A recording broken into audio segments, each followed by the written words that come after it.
Hello everyone, I wish you all a very warm welcome to this wonderful session of biology। मैं आपका अपना शाहिद अली हसरत आपके अपने channel यानी बायोलॉजी विद शाहिद अली हसरत पे आप तमाम का तहे दिल से इस्तकबाल करता हूँ। और बहुत सारे लोग, बहुत सारे बच्चे हमारे साथ हर दिन जुड़ रहे हैं क्योंकि उनका एक सपना है, उनका एक टारगेट है, उनका एक ड्रीम है कि किस तरह से 100% मार्क्स लेकर एक अच्छा रैंक लेकर किसी अच्छे गवर्नमेंट मेडिकल कॉलेज से MBBS करने का। राइट, तो आपका भी यही सपना होगा आई बिलीव। अगर आपका यही सपना है तो मुझे कमेंट बॉक्स में आपके सपना क्या है उसके बारे में मुझे कमेंट बॉक्स में ज़रूर शेयर कीजिए, मुझे बहुत खुशी होगी।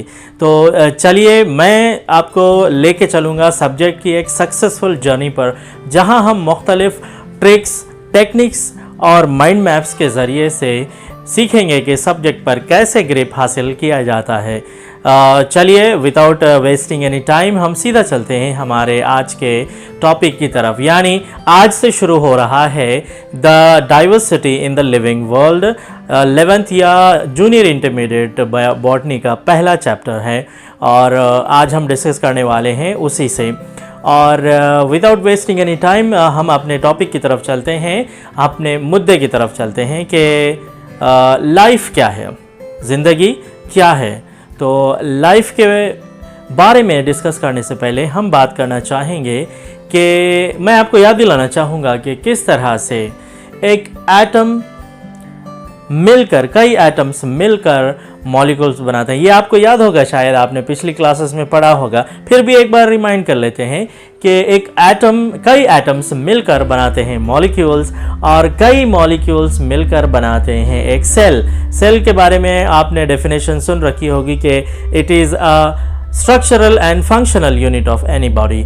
और ये बात किसने कही थी, याद रखें, ये बात किसने कही थी, नीट का क्वेश्चन है, शेल्डन और शेवान ने।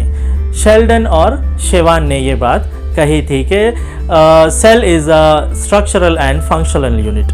तो आपकी बॉडी का, मेरी बॉडी का, हम सब की बॉडी का, पूरे प्लांट्स की बॉडी का cell structural and functional unit है। तो कई सारे सेल्स मिलकर बनाते हैं टिश्यूज़ और कई सारे टिश्यूज़ मिलकर बनाते हैं ऑर्गन्स। और हमारे पास और पेड़ पौधों के पास भी ऑर्गन्स होते हैं। तो हमारे पास इंटरनल और एक्सटर्नल ऑर्गन्स जो भी हैं वो सब के सब टिश्यूज़ से बने हुए हैं और टिश्यूज़ बने हुए हैं सेल्स से। और कई सारे टिश्यूज़ मिलकर बनाते हैं ऑर्गन्स और कई सारे ऑर्गन्स एक सिस्टमैटिक वे में मिलकर बनाते हैं एक ऑर्गेनिज्म। और एक ऑर्गेनिज्म और कई सारे ऑर्गेनिजम्स मिलकर बनाते हैं पॉपुलेशन और कई सारे पॉपुलेशन मिलकर बनाते हैं, इसी तरह कई सारे कम्युनिटीज़ मिलकर बनाते हैं एक इकोसिस्टम। और एक इकोसिस्टम के अलग अलग हिस्सों में होता है बायोम। बायोम क्या है? Biome is a part of flora and fauna. एक एरिया का फ्लोरा और फौना को बायोम कहते हैं। जैसे कश्मीर का एक फ्लोरा और फौना अलग होगा और केरल का एक फ्लोरा और फौना अलग होगा, तेलंगाना का अलग होगा, आंध्र प्रदेश का एक अलग होगा, एक एटमॉस्फेयर। तो उस एक पर्टिकुलर एरिया में पाए जाने वाले एनिमल्स, प्लांट्स और का जो एक एनवायरनमेंट होगा दैट इज़ कॉल्ड बायोम। और कई सारे बायोम्स मिलकर बनाते हैं एक बायोस्फीयर या हमारी दुनिया। चलिए हम आगे बढ़ते हैं। ये तो था जनरल इंट्रोडक्शन अबाउट लाइफ। चलिए हम अब देखते हैं लाइफ का डेफिनेशन क्या है। ये आपके स्क्रीन पर डेफिनेशन है। It is a unique complex organization of molecules that expresses itself through chemical reactions in growth, development, adaptation, responsiveness and reproduction। ज़िंदगी क्या है? ज़िंदगी क्या है? एक केमिस्ट्री है। यानी यूँ कहें कि जितने भी केमिकल रिएक्शंस हमारे सेलुलर लेवल से लेकर ऑर्गेनिज्म लेवल तक हो रहे हैं, ये सब के सब केमिस्ट्री ही तो है। केमिकल रिएक्शंस ही तो हैं। तो ये तमाम के तमाम केमिकल रिएक्शंस इस तरह अपने आप को मैनिफेस्ट कर रहे हैं, पेश कर रहे हैं कि वो हमें ज़िंदगी के रूप में नज़र आ रहा है।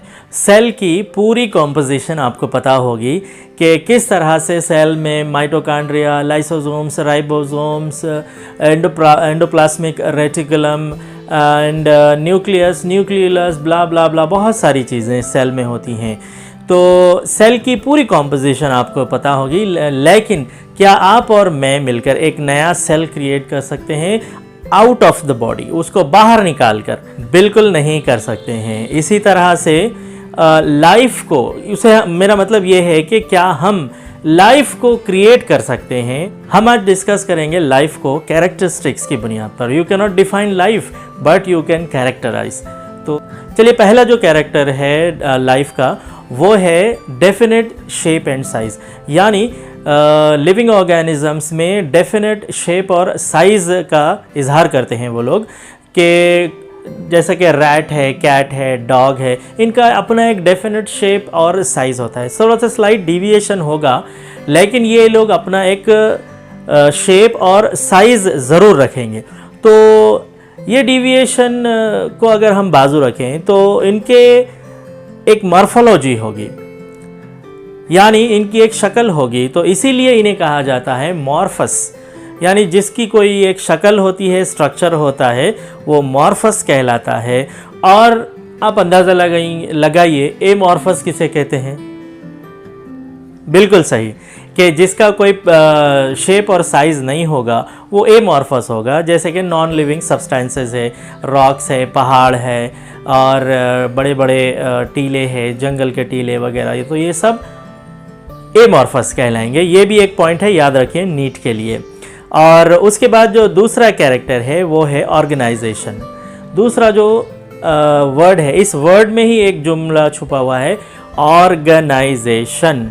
यानी सेलुलर ऑर्गेनाइजेशन हमारे अंदर है, टिश्यू लेवल ऑर्गेनाइजेशन हमारे अंदर है, और इसी तरह से धीरे धीरे धीरे ऑर्गन सिस्टम हमारे अंदर है। तो लिहाजा जिसके अंदर एक सिस्टम होगा वही उसी को कहेंगे ऑर्गेनाइजेशन, और जिसमें ऑर्गेनाइजेशन होगा उसी को कहेंगे organism, living beings, living organism. ठीक है, I think you got my point, कि हमारे पास ऊपर से नीचे तक एक सिस्टम होता है और इसी सिस्टम को कहेंगे ऑर्गेनाइजेशन, और आपको और मुझे कहा जाएगा लिविंग ऑर्गेनिज्म। तो ये दूसरा कैरेक्टर था, लिविंग ऑर्गेनिज्म। तीसरा हमारा जो पॉइंट है वो है growth and development. Growth and development की का डेफिनेशन यहाँ पे स्क्रीन पर दिया जा रहा है, इसको एक बार पढ़ें आप लोग। Growth is a permanent and irreversible change. Permanent, irreversible change in the size of a cell, an organ or whole organism, usually accompanied by increase in dry weight, mass and number of cells. देखिए, permanent and irreversible change. Permanent and irreversible change in an organism is called growth. जहाँ पे वापसी मुमकिन नहीं, यानी कि मैं बड़ा हो गया फिर दोबारा मैं छोटा नहीं होऊंगा, दैट इज़ कॉल्ड ग्रोथ। और ये जो ग्रोथ है आपको ड्राई वेट और मास और नंबर ऑफ सेल्स से हम इसको डिफाइन करते हैं। तो ड्राई वेट क्या है, मैं इसके बारे में आपको बता दूं कि आपके बॉडी का वो वज़न जो बिना किसी एक्सटर्नल फ्लूइड के हो, तो वो ड्राई वेट कहलाता है। और इसी तरह से मास जो जनरली कंप्लीट वेट कहलाता है, और इसी तरह नंबर ऑफ़ सेल्स। तो इसमें जब नंबर ऑफ़ सेल्स में इजाफा होगा तो ग्रोथ होगा। और डेवलपमेंट क्या है, डेवलपमेंट का जो डेफिनेशन है मैं आपको यहाँ पे स्क्रीन पे बता देता हूँ, इसको एक बार पढ़ लीजिए। Development is the sum total of changes that occurs in an organ or organism during its lifetime.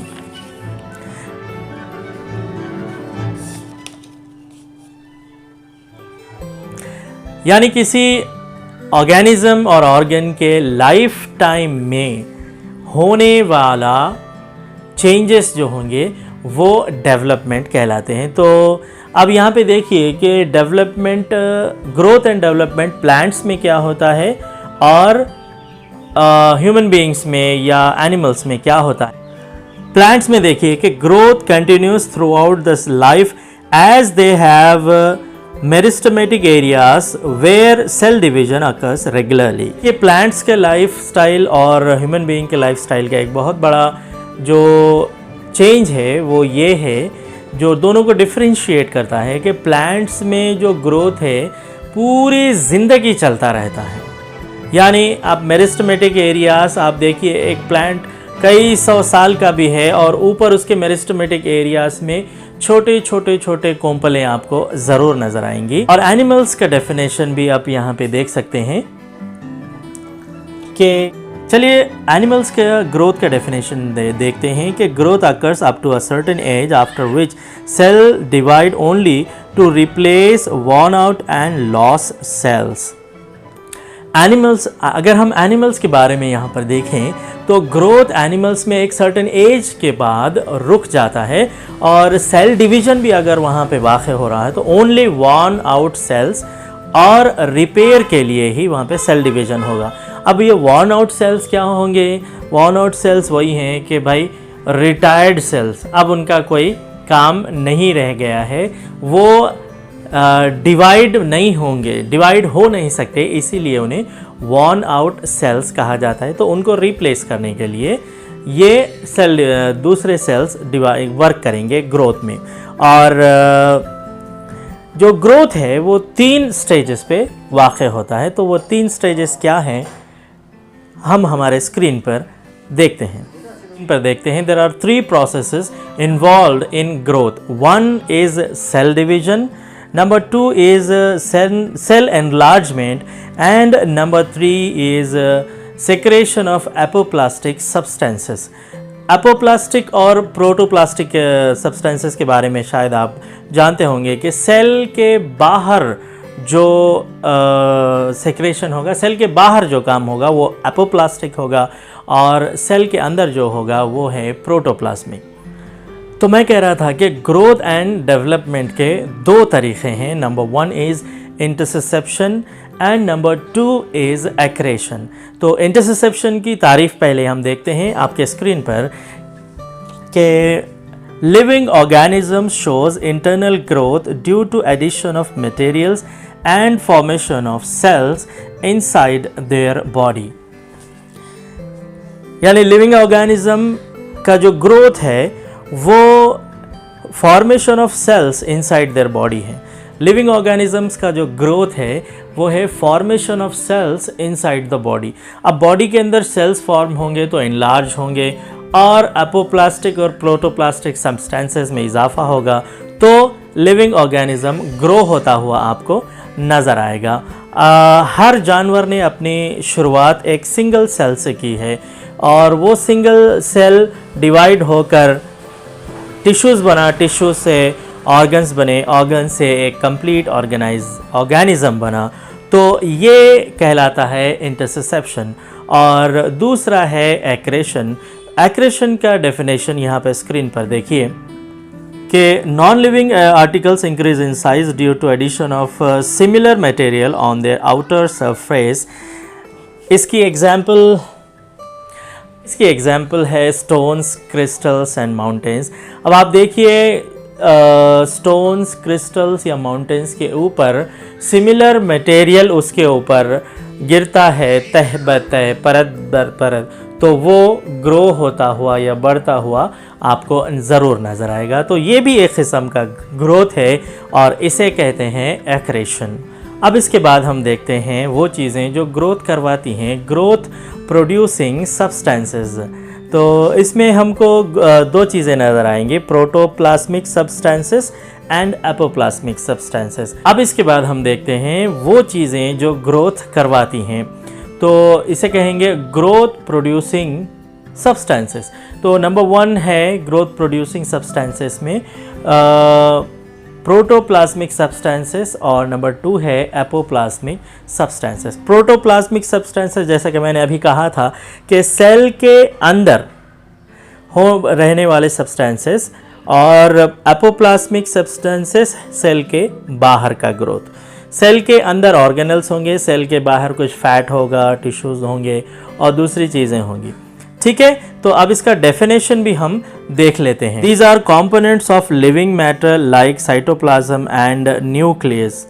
और एपोप्लाज्मिक सब्सटेंसेस हैं, these are non living materials formed by cells. Cell wall है, इसकी मिसाल बोन है, मैट्रिक्स, बोन मैट्रिक्स है और fibre है।